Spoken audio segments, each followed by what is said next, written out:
السلام علیکم لسنرز، میں ہوں آپ کی ہوسٹ نیلم، اور نیلم آپ کو اپنے چینل میں ویلکم کرتی ہے۔ شروع کرتے ہیں آج کی ویڈیو اللہ کا نام لے کر، جو انتہائی عالی رتبہ اور بہت جلیل القدر ہیں۔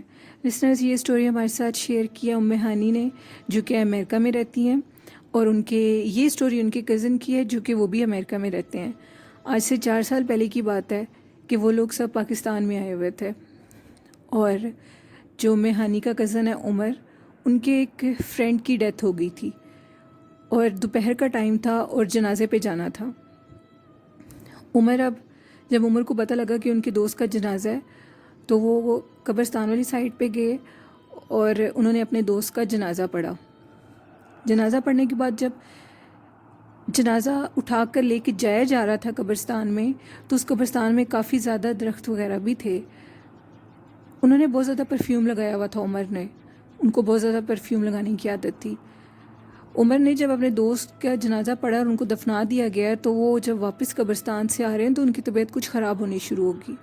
جیسے ہی عمر کو گھر لایا گیا، عمر کی طبیعت بہت زیادہ خراب ہونی شروع ہوگی کہ عمر کی آنکھوں کے آگے اندھیرا ہو گیا، اور ان کے ہاتھ پاؤں ٹیڑھے ہو گئے اور وہ بے ہوش ہو گئے۔ کسی کو کچھ پتہ نہیں لگا کہ ان کو کیا ہوا ہے۔ ان کے گھر والوں نے سمجھا کہ مے بی گرمی کی وجہ سے ایسے ہو گیا ہے، کیونکہ وہ پاکستان کافی عرصے کے بعد آئے تھے اور گرمیوں کا موسم تھا۔ شاید کہ عمر کو گرمی لگ گئی ہے، اس لیے ان کی حالت ایسی ہو گئی ہے۔ وہ ان کو ڈاکٹر کے پاس لے کر گئے۔ ڈاکٹر کے پاس لے جانے کے بعد عمر کو 3 سے 4 گھنٹے کے بعد ہوش آئی۔ اب ام ہانی بتاتی ہیں کہ 3 سے 4 گھنٹے کے بعد ہم نے عمر سے پوچھا کہ عمر تمہیں کیا ہوا ہے، جس پہ عمر نے بتایا کہ مجھے کچھ پتہ نہیں ہے مجھے کیا ہوا ہے، میرے سامنے ایک کالی بلی آئی ہے اور وہ مجھے مسلسل دیکھتی رہی ہے۔ اس کے بعد مجھے نہیں پتا مجھے کیا ہوا ہے، اور اب میری آنکھ کھلی ہے۔ سب لوگوں نے کہا کہ شاید اس کا وہم ہو، ان کے دوست کی ڈیتھ ہوئی ہے اس لیے یہ اتنے پریشان ہے۔ سب نے اس چیز کو اتنا بودر ہی نہیں کیا۔ اس کے بعد کچھ دن گزرے ہیں تو عمر کی طبیعت پھر بہت زیادہ خراب ہوگی، جس کے بعد وہ عمر کو دوبارہ ڈاکٹر کے پاس لے کر گئے۔ ان کے ذہن میں کوئی بھی ایسی بات نہیں تھی جو کہ عمر کے ساتھ ہو رہا تھا۔ ڈاکٹر نے پھر میڈیسن دی اور عمر 3 سے 4 گھنٹے کے بعد خود بخود ہوش میں آ گیا۔ اب یہ لوگ 1 ماہ کے بعد امریکہ واپس چلے گئے۔ امریکہ جانے کے بعد 2-3 ماہ عمر کی طبیعت بالکل ٹھیک رہی، اور ان سب نے یہی سمجھا کہ گرمی کی وجہ سے شاید عمر کی طبیعت خراب ہو رہی ہے، اس لیے وہ بے ہوش ہو جاتے تھے، کیونکہ پاکستان میں بہت زیادہ گرمی تھی۔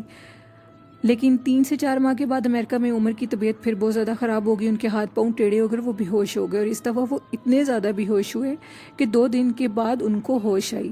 ڈاکٹرز نے ان کو کہا کہ یہ بات ڈاکٹرز کی سمجھ سے باہر ہے، کیونکہ ان کو کچھ بھی نہیں ہے اور یہ 2 دن سے بے ہوش ہیں۔ آپ ان کو ضرور کسی سائیکیٹرسٹ کے پاس لے کر جائیں یا کسی اور کے پاس لے کے جائیں۔ اب عمر کے گھر والوں نے کہا کہ ہم کیوں نہ ادھر امریکہ میں ہی، ادھر ایک مولانا صاحب تھے اور وہ مسجد کے امام بھی تھے، ان کے پاس لے کے جاتے ہیں۔ اب ادھر عمر کو لے کر گئے، انہوں نے عمر کو دم وغیرہ کیا اور پانی دیا۔ پانی پینے سے عمر فوراً ہوش میں آ گئے، اور عمر نے بتایا کہ جب بھی میں بے ہوش ہوتا ہوں مجھے لگتا ہے کہ میرے سامنے ایک کالے رنگ کی بلی آئی ہے، اور اس دفعہ وہ کالے رنگ کی بلی ایک عورت بن گئی ہے، اور وہ عورت بہت زیادہ خوبصورت تھی، بہت پتلی سی اور بہت زیادہ لمبی تھی۔ وہ میرے پاس میرے بیڈ پہ آ کر بیٹھی ہے، اور اس کے بعد مجھے ہوش نہیں ہے کہ میں کہاں ہوں۔ اب وہ چیز مجھے خواب میں بھی نظر آتی ہے اور وہ مجھے بہت زیادہ تنگ کرتی ہے۔ وہ عمر کو کافی مولوی صاحب کے پاس لے کر گئے اور ہر جگہ سے چیک کروایا، لیکن ہر جگہ سے دم بھی کروایا۔ عمر کی حالت میں کوئی سدھار نہیں آیا، آج بھی عمر اسی طرح ہے۔ اور اب زیادہ تر ام ہانی بتاتی ہیں کہ عمر کمرے میں بند رہتے ہیں، ان کی طبیعت خراب رہتی ہے، وہ کسی سے بات کرنا پسند نہیں کرتے، اور 2-2 3-3 دن ان کے روم کا دروازہ بند رہتا ہے، اندر سے کوئی بھی آواز نہیں آتی۔ اب ہم لوگوں کو بھی عادت ہو گئی ہے اس چیز کی، اور ہم اس کو ڈسٹرب نہیں کرتے، کیونکہ اس چیز کا کوئی حل نہیں ہے۔ ہم لوگ ان کو بہت زیادہ مفتی صاحب اور مولانا صاحب کے پاس لے کر گئے ہیں، کافی تعویذ لیے ہیں، ہر جگہ سے دم کروائے، لیکن سب نے یہی کہا کہ یہ مرض لا علاج ہے، اور وہ عمر کے اوپر عاشق ہے۔ وہ کوئی چڑیل تھی جو کہ جب عمر قبرستان میں گئے تھے اور انہوں نے اپنے دوست کا جنازہ پڑھا تھا، تو وہ چیز درخت کے اوپر بیٹھی ہوئی تھی، اور اس نے عمر کو دیکھا اور وہ عمر پہ عاشق ہو گئی ہیں، اور وہ کہتی ہے کہ میں عمر کو کبھی بھی نہیں چھوڑوں گی، چاہے جو مرضی ہو جائے۔ جس مولانا سے بھی دم کراتے ہیں کچھ عرصے کے بعد ان کی بھی طبیعت خراب ہو جاتی ہے۔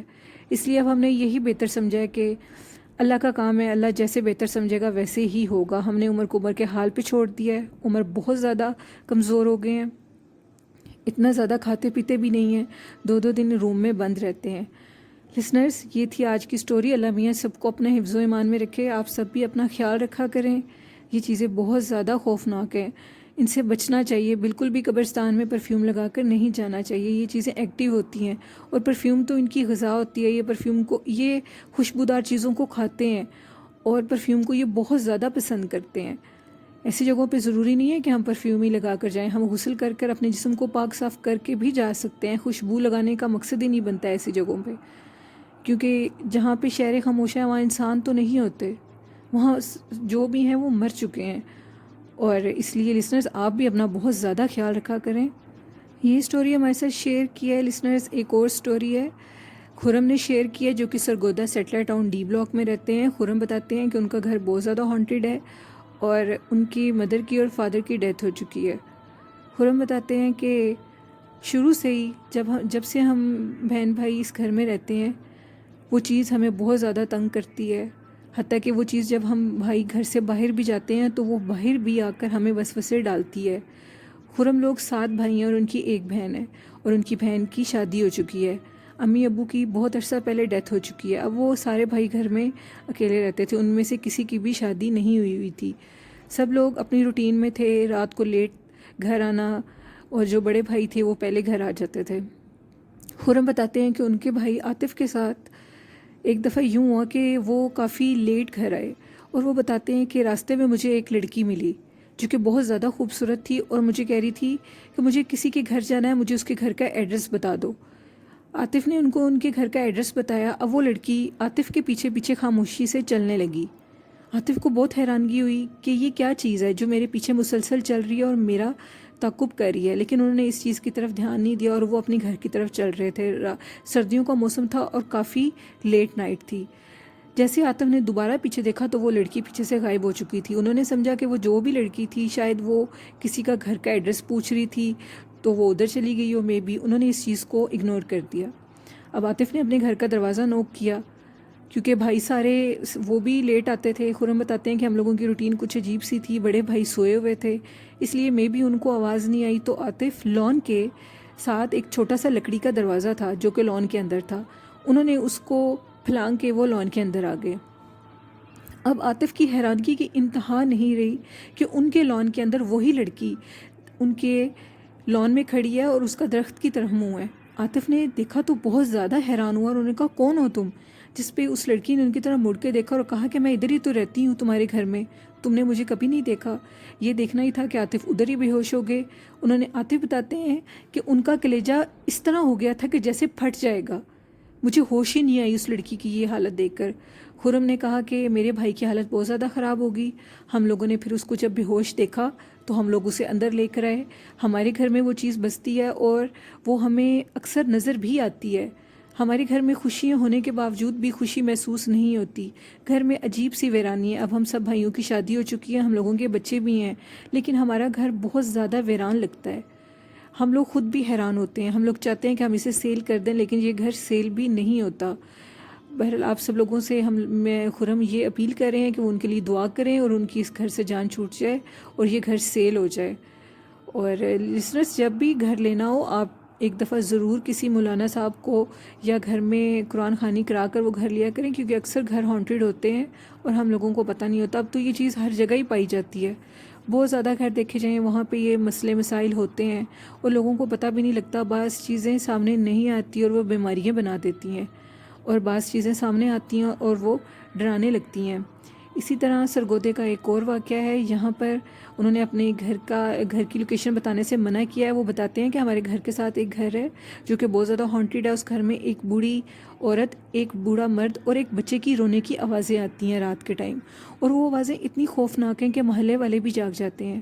لوگوں نے جب اس گھر کو اندر جا کے دیکھا تو اندر کوئی چیز نہیں تھی، وہ گھر کافی عرصے سے بند ہے، لیکن اسی گھر سے رونے کی آوازیں آتی ہیں اور یہ آوازیں ساری رات مسلسل رہتی ہیں۔ لوگوں نے وہاں پہ کسی عامل کو بلایا اور انہوں نے جب چیک کیا تو وہ بتاتے ہیں کہ اس گھر میں بہت شدید جنات ہے اور وہ لوگوں کو تنگ کرتے ہیں، لیکن وہ آپ کو نقصان نہیں پہنچائیں گے، صرف تنگ کرنے کے لیے وہ ساری رات آپ لوگوں کو یہ آوازیں سنواتے ہیں۔ وہ بتاتی ہیں کہ یہ آوازیں بہت زیادہ خوفناک ہیں، رات کے ٹائم بہت ڈر لگتا ہے. بچے جب یہ آوازیں سنتے ہیں تو بہت زیادہ ڈر جاتے ہیں, اور وہ آوازیں بہت زیادہ نمایاں ہیں. یہ بھی نہیں ہے کہ وہ کبھی کبھار آئیں, وہ آوازیں روز آتی ہیں. ایک بوڑھی عورت کی, ایک بوڑھے مرد کی اور ایک بچے کی آوازیں, جو کہ ساری رات روتے ہیں, اور رونے کے بعد صبح فجر کے ٹائم یہ آوازیں بند ہو جاتی ہیں. لسنرز یہ دیکھیں کہ یہ کتنا خوفناک اور ہارر چیز ہے کہ جب وہ آوازیں آتی ہوں گی تو لوگ کتنا ڈرتے ہوں گے. مجھے تو سوچ کے ہی ڈر لگ رہا ہے. مجھے بھی ایسی چیزوں سے بہت زیادہ ڈر لگتا ہے, لیکن مجھے ایسی چیزیں بہت اچھی لگتی ہیں اس معاملے میں کہ ان کے بارے میں باتیں سننے کے لیے, ان کے قصے سننے کے لیے. لیکن اللہ پاک ہمیشہ ہم سب کو ان سے دور رکھے, اور آپ سب کو بھی ان چیزوں سے دور رکھے, کیونکہ لسنرز یہ چیزیں زندگی برباد کر دیتی ہیں. جس پہ بھی عاشق ہو جائیں یا جس کے پیچھے پڑ جائیں, یہ زندگی برباد کر دیتی ہیں. یہ پھر اس انسان کی جان کسی صورت بھی نہیں چھوڑتی, میرے خیال سے تو مرتے دم تک نہیں چھوڑتی. اگر یہ پیچھے پڑ جائیں یا عاشق ہو جائیں تو یہ کبھی بھی جان نہیں چھوڑتی. لسنرز یہ تھیں آج کی سٹوریز. آئی ہوپ کہ آپ کو ضرور پسند آئی ہوں گی. آپ بھی اپنی سٹوریز شیئر کر سکتے ہیں ہمارے ساتھ کمنٹ باکس میں بھی, اور ایف بی پہ بھی, میسنجر پہ آپ شیئر کر سکتے ہیں. اسی کے ساتھ اپنی ہوسٹ نیلم کو اجازت دیجیے. دعاؤں میں یاد رکھیے گا. اللہ حافظ. اللہ نگہبان.